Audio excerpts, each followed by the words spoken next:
But the bottom line is someone's frustrated where they are. Before you just run and jump somewhere else, I'd say let's stop and inventory who you are. What are the assets, the human capitals, I like to call it, that you're bringing to the table? And then once you realize what you possess in terms of your human capital, then you can start to see lots of opportunities where you can go.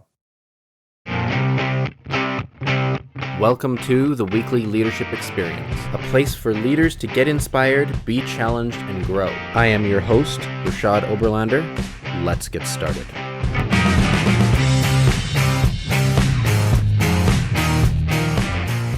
Today's episode of the Weekly Leadership Experience is brought to you by my 7-day Leadership Growth Challenge. It's a free challenge that I've created, and it's delivered by email over the course of 7 days. I've created 7 compelling questions to challenge various aspects of your leadership, the way you lead, and why you lead. Go to rashadoberlander.com and scroll down until you find the 7-day leadership challenge, or look for the link in the show notes. And now, on with the show.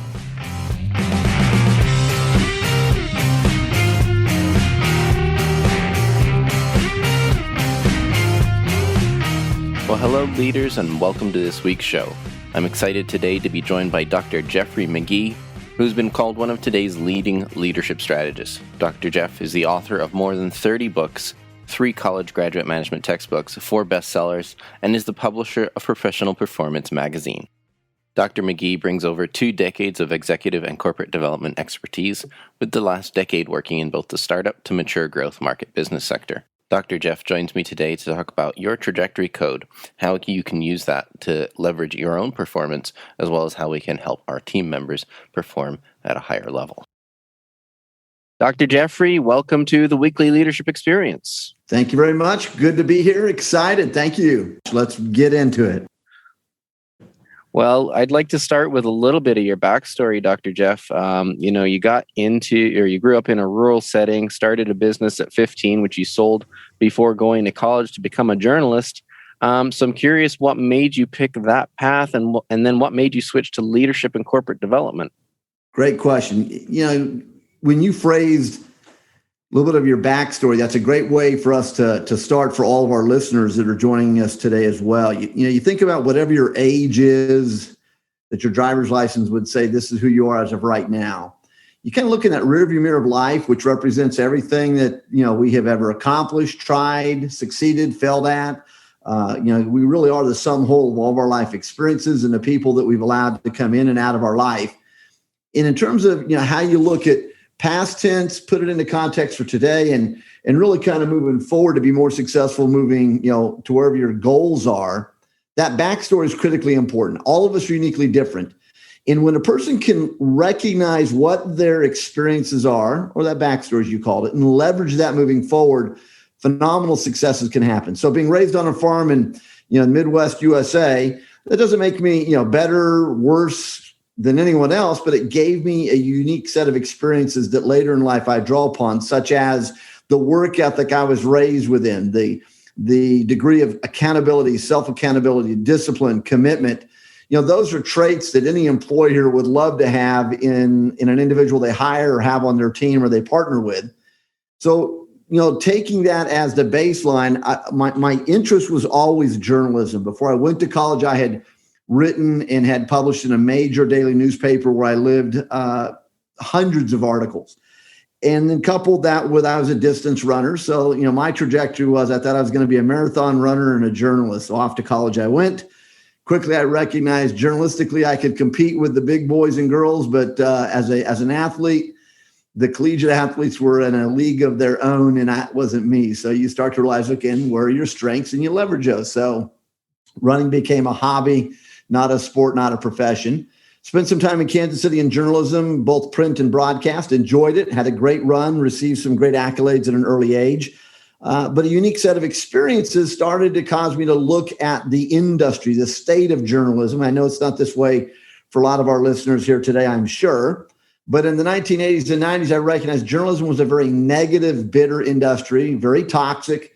It wasn't about studying and writing about someone's successes. It was always about how to make someone look worse. And that really is not my DNA. So I left journalism. And that took me then down another trail, which was that of business. Again, for all of our listeners, the good news is if you're ever unemployed and looking for a job, there's always a job out there called sales. Now, if you're not good at sales, you may not keep it, but sales is where you're headed. And that's what took me into business, to make a long story short. And from those business experiences, being in sales management, that evolved me into management leadership roles, which evolved me into some unique experiences, both with the Fortune 500 as an employee, and then transitioning, going out on my own and starting my own businesses. And that's what took me to the fascination of leadership. How do you lead others to greater levels of success? How do you unleash the human capital and talent within an individual so that people can experience greater levels of accomplishment and success that might have been beyond what they saw of themselves? But as a leader, you can help people to see what's deep within them and unleashing it. So that's kind of the backstory of a path and a journey to where I am today. Well, that's awesome. And thank you so much for sharing that number of really interesting things there. And I'd also like to highlight that you've had the great joy, or maybe pain, as I've been told by some other authors, of writing 20 or so books, which is really exciting. So, but in essence, you sort of found as a young person pursuing journalism and running, that you found that you were not happy about the trajectory you were headed on. So you decided to change that. Absolutely. One of the things that's intriguing about what you've just not only mentioned, but opened up as a topic for our listeners today. So 31 books translated into 21 languages, 4 graduate textbooks, 4 legitimate bestsellers. And in all of those business genre of books, I've only written 1 personal success book, and it came out of a model that I've been using and still use with my business clients from a leadership standpoint and from a coaching standpoint. And the model is called Your Trajectory Code. The book is also called Your Trajectory Code. And Trajectory Code, for our listeners, to kind of give you a mental visual, think of the letter V for victory. And if you think of that letter V, at the very bottom where those 2 lines start to go upward, visualize that as a starting point, or we can call that letter A for activating event. And that line that goes up to the left is a finite line on that letter V. And so we'll call that line at the very top left letter B for behavior. And that line that goes up to the right on that letter V, let's take that line and just mentally extend it out into infinity in your head. And we could label that line halfway up, let's say at letter C, for consequence. What I've just introduced you to is one of the basic models we use in psychology called the ABC model to human behavior.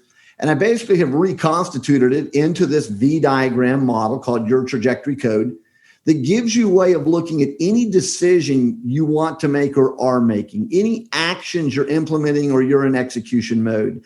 And it gives you a way to significantly accelerate your success while at the same time giving yourself some safeguards to ensure you don't derail yourself. So let's go back to this V diagram in terms of trajectory code.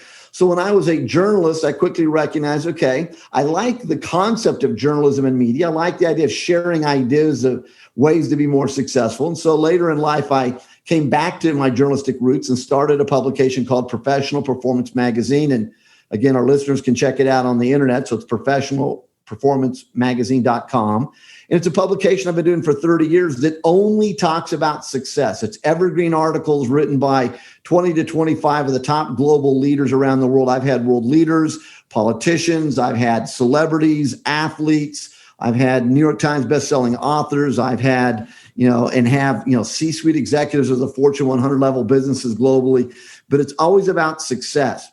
So we come back to that V diagram. Here's what's important. So that A at the bottom is activating events. So there's always a starting point is what this model wants you to visualize and see. So if we go from A to B, that left line, which is a finite line, that line also represents derailment. And if you go on that right side line, that represents success, where that C is up there for consequence. So what we recognize is, let's come back and visualize that A, everyone, as if it was a thumbtack on a wall. And if you had this thumbtack on a wall and you had 2 threads hanging straight down to the floor, and you're going to take one thread in that V visualization diagram, if you took one thread at that A and tacked it up to the left at point B, took that other thread and tacked it up to the right at that letter point C, in that V diagram where those 2 threads are just leaving A, both threads for a period of time would be one on top of the other. This is huge, everyone. Pay attention. Right where those 2 threads are leaving A and going up on that letter V, where those 2 lines look like they're one on top of each other. Everyone in every business that's successful lives right there where those 2 lines first leave A. And I call that the 1% factor. 1% factor, because if you look at whatever you're doing as you leave A, I'm getting ready, let's say, to send Mr. Oberlander, an email. And right before I hit send, I go back and I think about, if I send this email written as it is, will it take me towards B, which is derailment to the left in this V diagram, or will it take me towards C, which is success in this V diagram? And if I recognize that, it might take me towards derailment, I have a chance now to readjust a word or two before I hit send. And now I increase my odds of being successful. That 1% recalibration is a no-brainer. It doesn't take much work. But most people don't recognize what they're doing at the time they're doing it. So they don't realize that they may actually be putting themselves on a trajectory to go off track until they start going way up that left side V lettered diagram. And now you're further off trajectory success, because the right side's where you need to be. So that's model, which is, again, in an audio way, a little bit harder to describe versus visual. That really is what trajectory code modeling is all about. So if you can recognize, if you do, if you say, if you respond, if you react in a way that you would extrapolate forward, if I do this way will take me towards success, yes, then double down on what you're doing. If I do it this way, might it take me towards derailment? Yes, then just back up, shut up, readjust, and now launch yourself towards success. Successful people are always living in that 1% zone of recognizing every time they do something, they extrapolate outward to realize, is this a success endeavor or a failure endeavor? And if it's a failure, you readjust. And so that's what the trajectory code's about. And I've had, just as you and just as all of our listeners have, multiple opportunities every day to use this model to accelerate success and avoid disaster.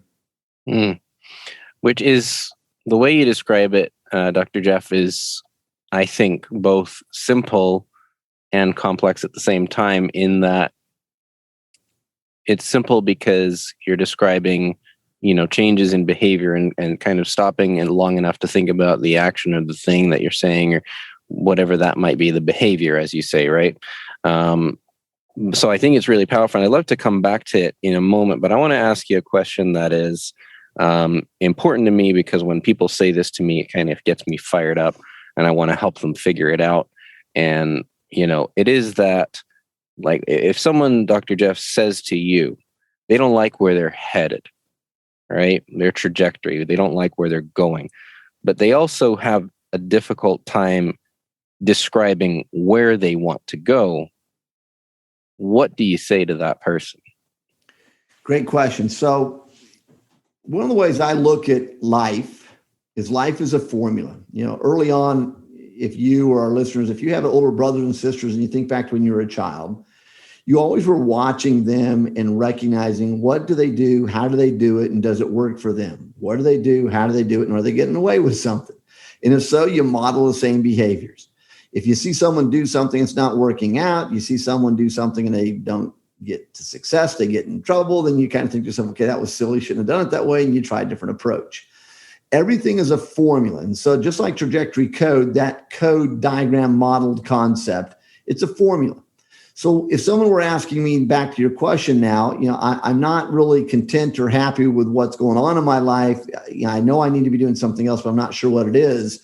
So they've kind of given you some vague destinations, but they just know they're not happy where they are. It still is a formula. So here's what I've recognized when I look at talent hierarchies in organizations, or for an individual, where are you and where do you want to go? And again, are you really willing to do the work that it takes to get to whatever that destination is? I mean, sometimes people may say, well, I know I'm not happy where I'm at. I'd like to do something different, but are you willing to do what it takes to get there? So there's a couple ways if I gave you a formula. So there's a model that I have called the Player Capability Index model. I talk about it in my book, Your Trajectory Code. It's also available on Apple iTunes. I talk about it in my leadership work and programs. So the point of this model is it's a universal thread woven through a lot of what I do as work. So let me kind of give a Cliff Note version here on this podcast for our listeners.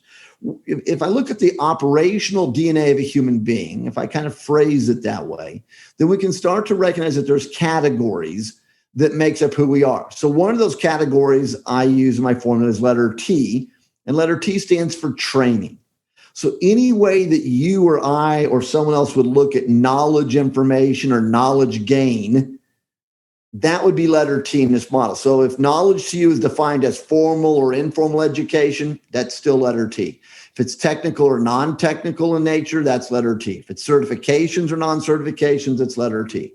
So part of what we have to recognize, if I'm not happy where I am in life, then I would say, let's stop and let's take inventory of the T in this player capability index model. Let's just put T on a sheet of paper and start, putting in the entries. What's all the T you have? Do you have a, high school education? If so, perfect. Do you have any sort of technical training, vocational training, community college, bachelor's degree, master's degree, PhD? I mean, all of those would be examples of T's. Do you have certifications from, a trade association or, online training programs or webinars or et cetera?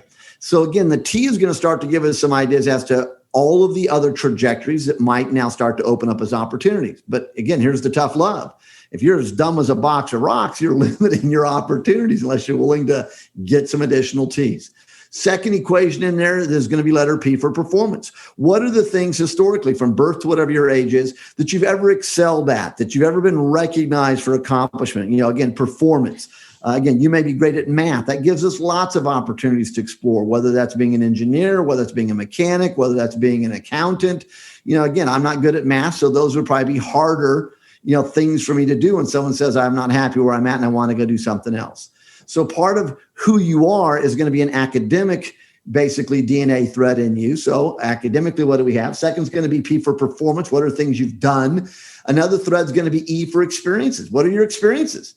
Again, just because someone works in one industry doesn't mean that's the only E they're bringing to the conversation. They might have, past tense. They may have a couple of years or many years of military experience. See, I used the word experience. Or they lived, 1,000 miles away from where you and I might be standing right now when we're talking to them. Well, what did you do when you lived in that geography? What were the jobs or roles? What did you do as a volunteer in the community or at home? So when you think about letter E for experiences, so now there's 3 letters I've given to you to start to inventory who you are. T for training, which is knowledge. P for performance, things you've accomplished. E, experiences you bring to the table. And there's more to the formula, but if I just stopped with those 3 now we have some meat on the bones, as they say, we can start to look at. So therefore, if I don't like what I'm doing, what's another direction of where you can go? My degrees are kind of scattered all over the place. I mean, I went to college to be a journalist, so my undergraduate, emphasis in studying was political science and journalism. Then later in life, when my trajectory started taking me into business, then I pursued my graduate degree studies more in marketing in those areas. Then when it came time to start playing with people, it was more about leadership and organizational psychology at the doctorate advanced level. So that's kind of where I've zigzagged all over the place. So again, where you are in life may also reveal different opportunities for you to then perform, which allows you to bring your past tense experiences so you can leverage and accelerate those while gaining new experiences, which may then open doors to new letter T's, which might be new knowledge gain you need to get. But the bottom line is if someone's frustrated where they are, before you just run and jump somewhere else, I would say, let's stop and inventory who you are. What are the assets, the human capital, as I like to call it, that you're bringing to the table? And then once you realize what you possess in terms of your human capital, then you can start to see lots of opportunities of where you can go. Yeah, that is, I really like how that works in terms of being able to understand a little bit more about who you are if you're struggling with kind of where you're at, because sometimes it's like, oh, what are you passionate about? I mean, I love passion. I think it's an important part of life to have passion, but sometimes that doesn't answer the question well enough because maybe you don't know well enough what you're passionate about. So I like that you can kind of bring this down to what do you know? What are your life experiences, and what have you historically performed well at? Absolutely. And there's lots of online portals people can go to, as well as professionals and service businesses, even in any mid-sized and major city in the world. There's tons of businesses that they fixate on other ways to speak to your question, which is, again, looking at, what is it you think you would like to do? Am I an introvert? I'm inward, or I'm an extrovert. I like to engage people, and just those 2 macros as an example.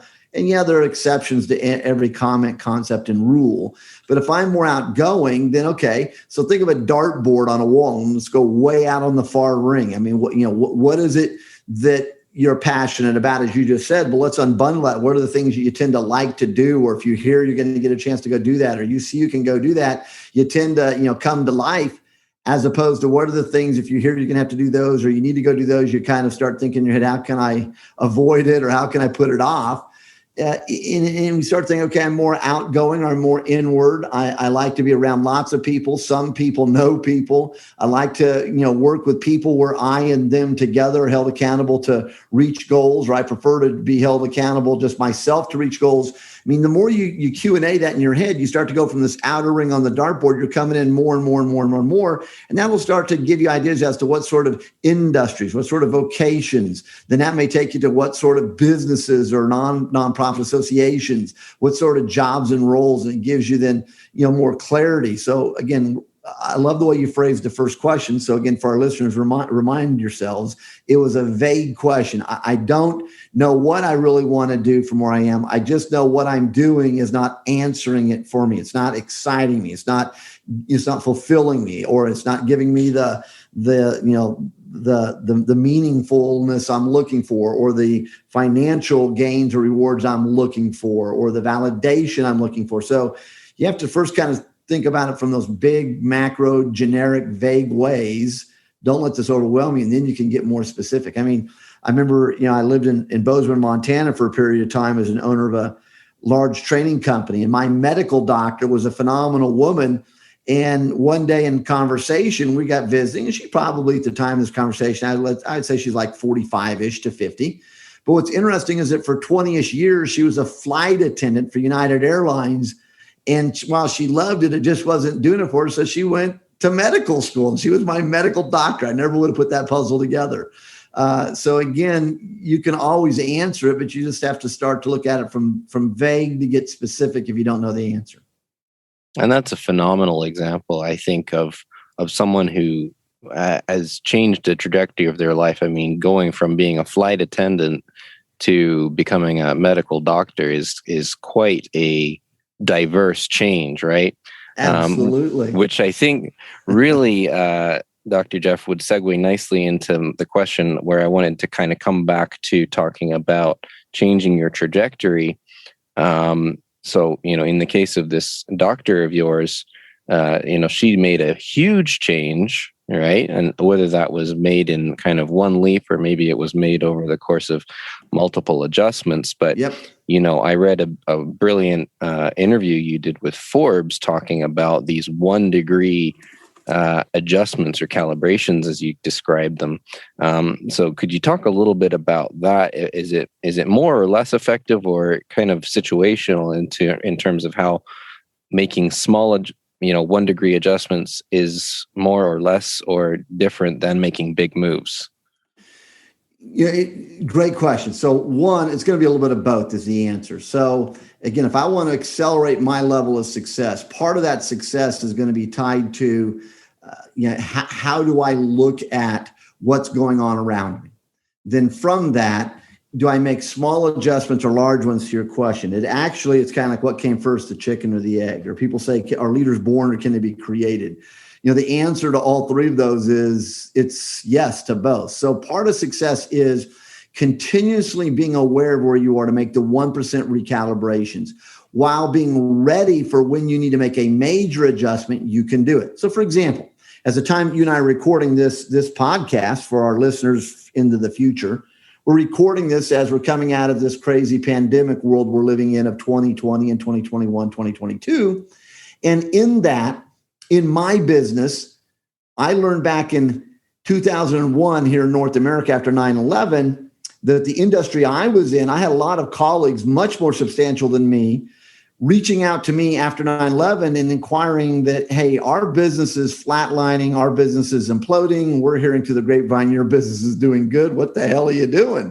And dumb luck, I didn't really know what I was doing. But for the last 20 years, it has been a very conscious 1% focus every day to make sure I don't get in that point B where I'm in derailment and have to, jump way over to that line on the right side of AC to get back on the success. What I learned in 9/11 as an example to this 1% versus big adjustments was a lot of my businesses were in an industry. So the word that has become globally fashionable here in 21, 22 is essentials.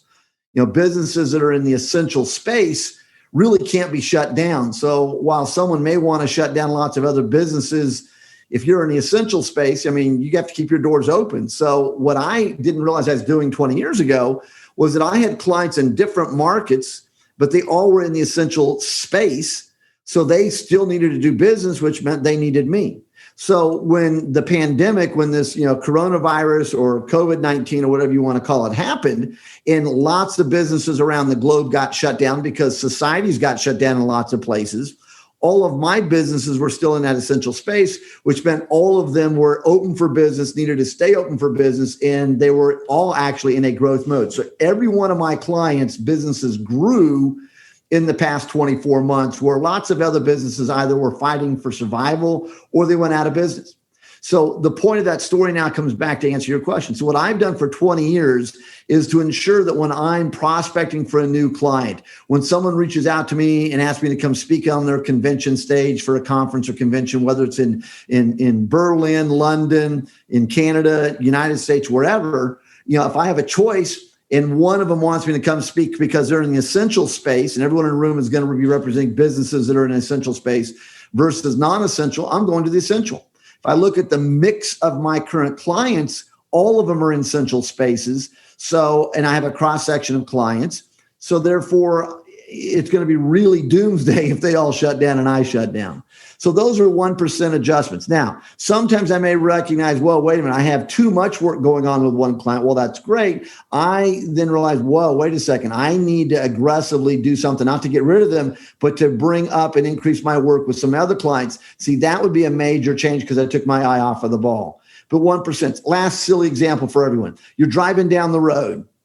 You can see way out over the horizon, whether you're in a city or suburb or country. And you see going down there little ways that looks like there may be an accident. Well, a 1% recalibration right now would be to recognize in your head, okay, what's the alternative if I start to get closer and the road is closed up there? I don't want to get caught in congestion. Where can I turn left or right to go around that? Or you grab your GPS system or smartphone or whatever, and you ask it the question of alternative routes. Well, those are 1% adjustments you can make right now. While everyone who's stuck in the traffic congestion up there who didn't do anything, they're having to make a major adjustment now to figure out what to do. So successful people live in the 1%. That's their norm. That's their SOP. That's their standard operating style. But they're prepared for when they have to make a major change to not let that trauma overwhelm them.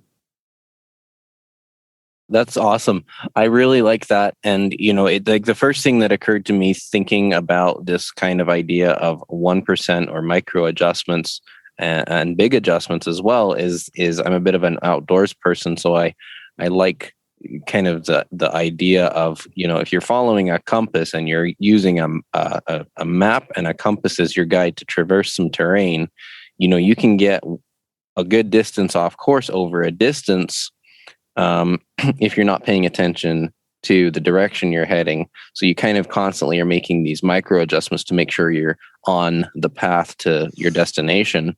Absolutely. And if you're way off course, you obviously need to make a big adjustment. Right on track. And that's exactly it. Again, successful people always have a backup plan, hence the statement. Or they have a contingency plan, hence the statement. These are ones that live in the 1% zone, and they've already kind of brainstormed, okay, if I do this and it goes as planned, perfect, but what could be some foreseen problems that pop up? And if this pops up, I do this. If this pops up, I do that.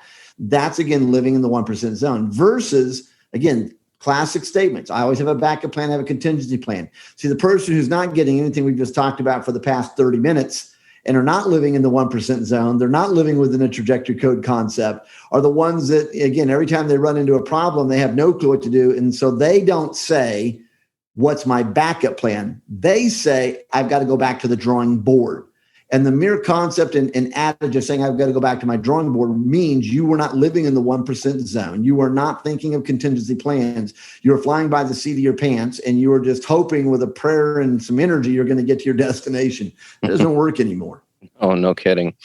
I like that distinction, right? What is your backup plan versus going back to the drawing board? Listen, we've covered some great ground here already, and we've talked about identifying your trajectory. We've talked about being able to figure out what to do if you don't like where your trajectory is going. And we've talked about micro adjustments to make sure that you stay on track. I'd love to spend some time, Dr. Jeff, talking about, because we're on a leadership podcast, obviously working with members of our team, how do we use the concepts that we've been talking about to help our team succeed, to maximize their performance, and to help them get the most out of life? I love it. Great question. So visualize the V diagram again of the trajectory code model. And we know that V starts at the bottom, 2 lines coming upward. Where those 2 lines start at the bottom, that's letter A. To remind everyone, stands for activating point, activating stimulant, starting point. The line that goes from the bottom letter A to the left and upward is a finite line. B is what we'll label the end of that one, B standing for behavior. The line that goes upward from the A to the right again, that one goes out into infinity, and about halfway up that line, just as you'd have a B on the left side for behavior, you can put a C on the right side for consequence, which means outcome. So if I'm working with a team as a leader, how do I calibrate them for success? How do I make sure we're all on the same page at the beginning point? What are the checkpoints we can create to make sure we are staying on the right side? That could take us days to answer. So here's a couple of good nuggets. Let's go right back down. So remember I said, let's put a thumbtack on a wall, 2 threads hanging straight down. One we tack at B, one we tack at C. And those 2 threads, as they first leave A, the lines will appear as if they're kind of one on top of each other before one goes left, one goes right. So that space, that space where the 2 lines are together, if I was drawing this on a whiteboard, I'd put a big, huge oval right there over the top of those 2 lines. And I put a line off to the right side, and I would label that 1% factor. As I said earlier, that's the 1% zone. If you realize that you're leaving A and you're kind of headed towards B, and you're inside that oval, that space where those 2 lines look like they're overlapping, it's only a 1% recalibration to readjusting it back on the AC trajectory of success. No big deal. No one even knows what's going on. So if we go back to that space where those 2 lines are on top of each other, and I've drawn an oval line, and to the right, I've drawn a line off that oval and written 1% factor, I would start adding additional notes right there. So here's where we bring teams together. So another note you could put at the very bottom, right above letter A, is let's write down values. If I know what my values are as a leader and they're in alignment with the values of the organization, then I want to make sure my team, that their values are also shared and in alignment with the organization's. Because if your values and my values are not in alignment with the organization's values, then we are going to wobble somewhere when we leave that bottom of this V diagram at A. We're going to wobble towards the left. There's no way we're both going to ever get to the right, because our values drive our decisions. They drive our commitments. They drive our beliefs. They drive what we're going to do and not do, what we're going to buy into. So one note I'd put at the bottom is values. We have a values conversation. Second element I would talk about at the bottom, it's going to guide us up that right side trajectory. What's our goal? What's our ultimate macro endpoint goal? Make sure everyone understands what the goal is. If we're playing, football in the United States, the goal is to have at least 1 more point on the scoreboard than the other team at the end to win. Doesn't matter if you've got 1 point or 40 points. You have 1 more, you still win. Now, it might have been an ugly game, but guess what? You still win. So what's the goal? If the goal is to win, then everyone knows everyone needs to double down and make that happen. Whether my job is to throw the ball, catch the ball, block the ball, whatever. So again, what's the goal? See, that's a second place we sometimes have misalignment and why teams are not cohesive and successfully working together, because we don't have values that are aligned or we don't have clarity of what the goal is. Third answer could be make sure we delegate the right task to the right person who really is the subject matter expert on how to execute that task or that duty or the responsibility. So then between A and C, we'd want to put little checkpoints along the way. If this is a 1 week long project, then worst case scenario at the end of each day along this 5, 6, 7 day timeline, we need to have a checkpoint where we all come together and make sure we're on track. Are we behind schedule, ahead of schedule?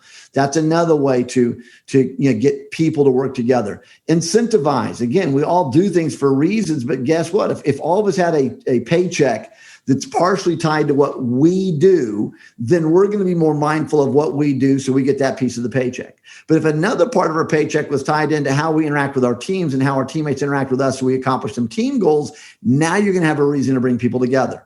So again, part of it's how you compensate and how you reward and how you recognize and how you incentivize and how you motivate.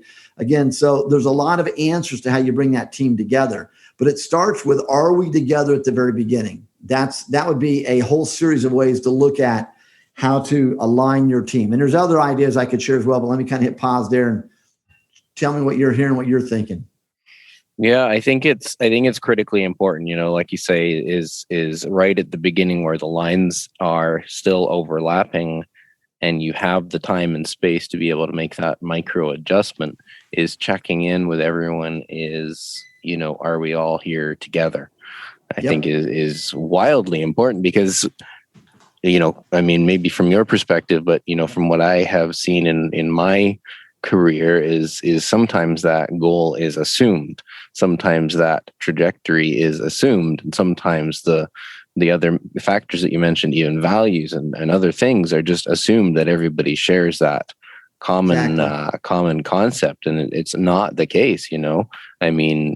Incentives and things like that too. Like, not everybody is solely motivated by money. It's up there with air, but not everybody wants money as their only motivation. They'll just throw more money at it until they are excited is not the answer. Absolutely correct. People are motivated lots of different ways. The one commonality though about the word motivation is that people continuously need to be motivated. When people talk about motivation and incentive programs for the human capital, I say, let's think of it this way. Think of a motor vehicle, whether it's a automobile, whether it's a truck, van, motorcycle, whether it's an electric car, diesel car, gas-powered car, doesn't matter. Whether it's an old vehicle or brand new. Here's the one commonality with every mode of transportation.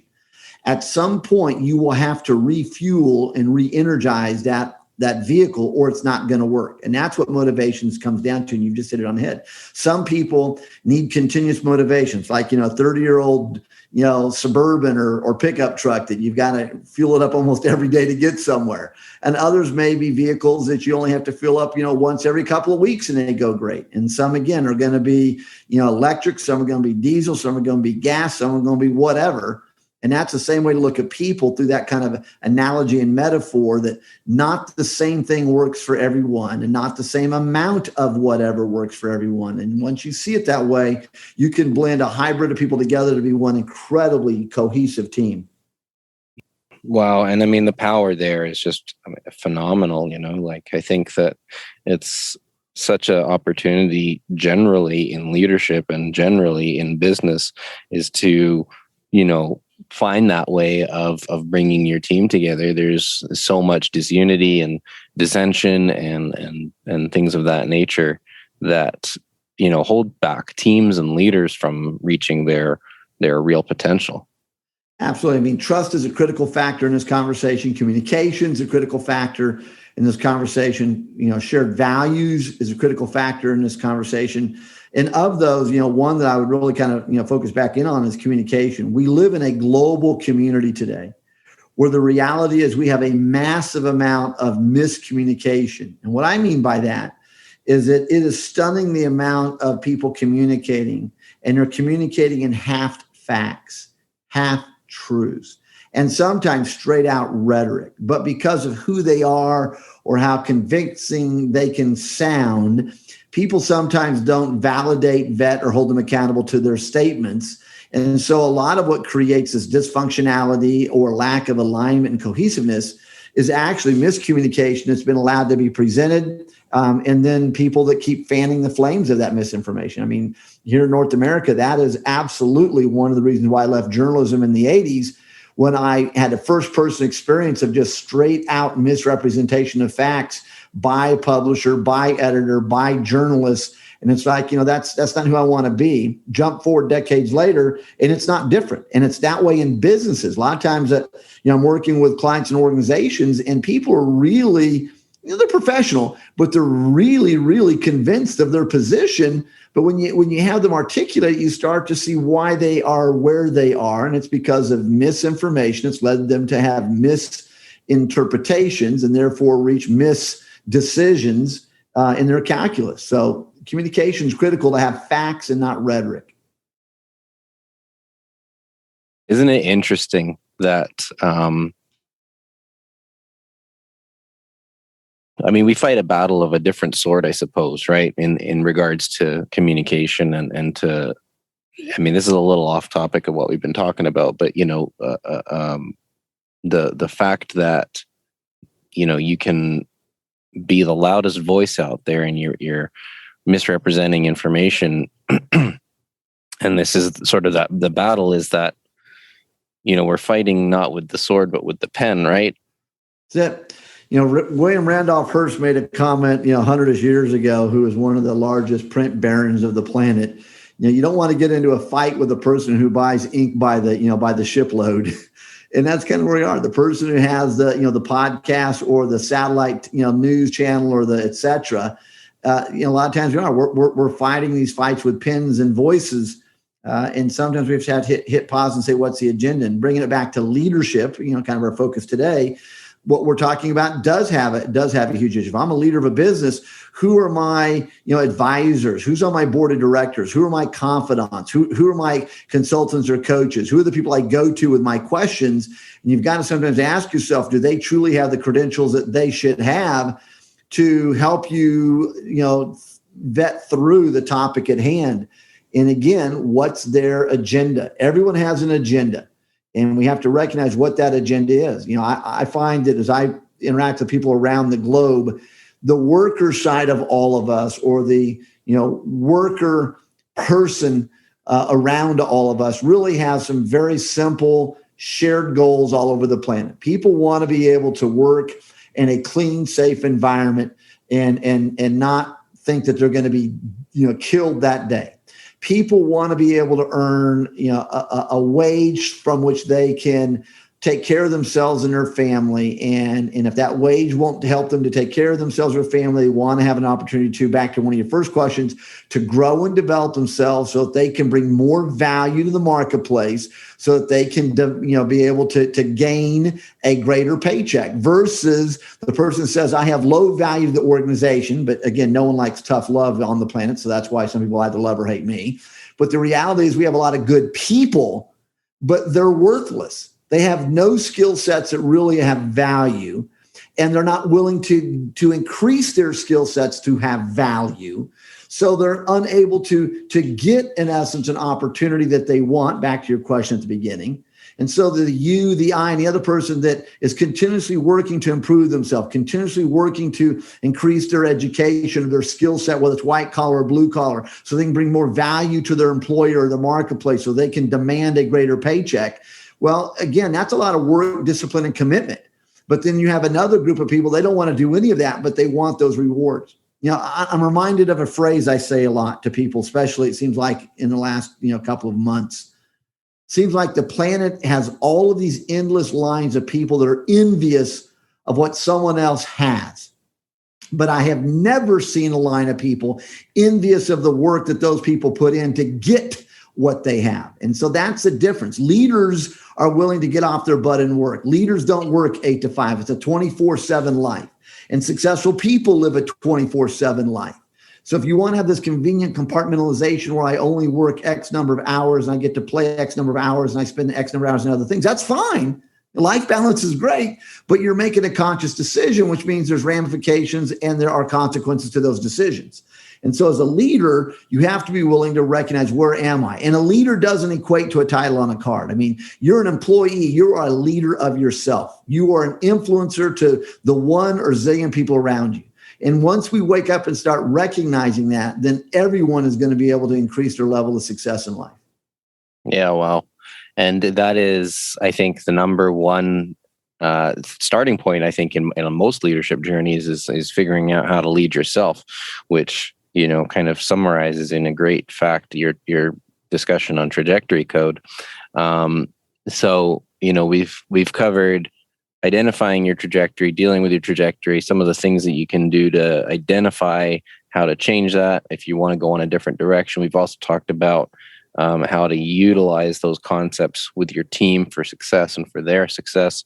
As we begin to wrap up here, Dr. Jeff, kind of the open question, if you will, if there was something that you really wanted to highlight or something that you really wanted to kind of remind people of today out of our conversation, what would that be?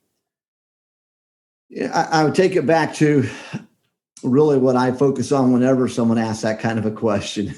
And it's the word legacy. What is your legacy? If you are an employee, you are a manager, supervisor, leader, business owner, C-suite executive, you're an entrepreneur, you're starting your own business, you're working your butt off, and on the side, you're trying to start a business.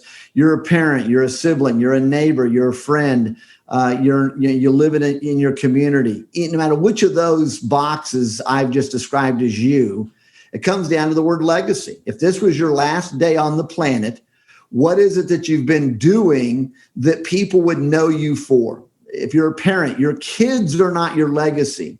It's what your kids go and do that someone else is a recipient of. That's your legacy.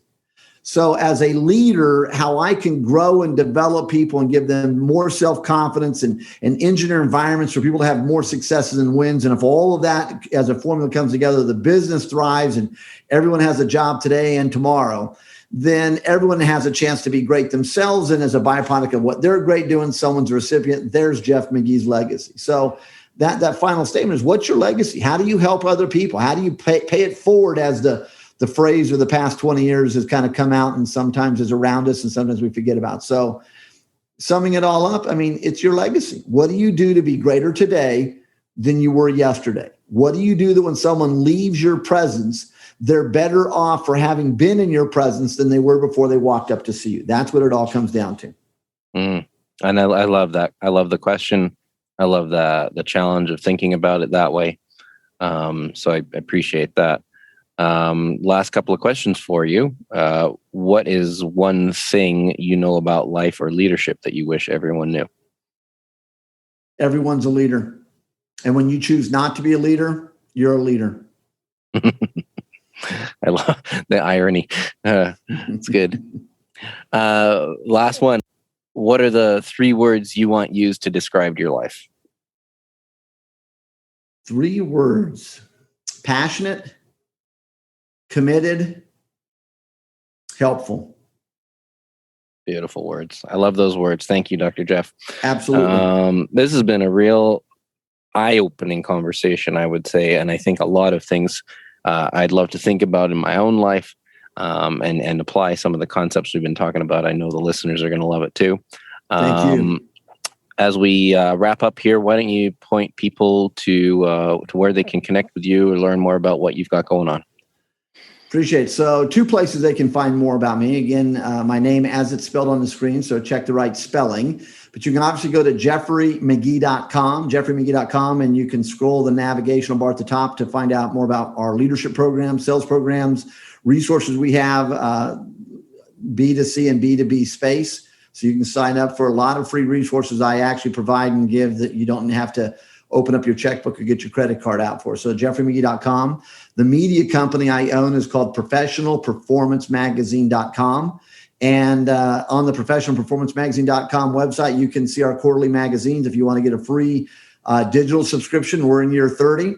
You can sign up for that. If you want to order or get hard print copies, it'll show you how to do that, as well as the other resources there. So what basically you'll find on the Professional Performance Magazine media site are not available articles, information, how-tos, and checklists from phenomenally successful personalities across the planet that's not anywhere else. It's written exclusively for us and our readers.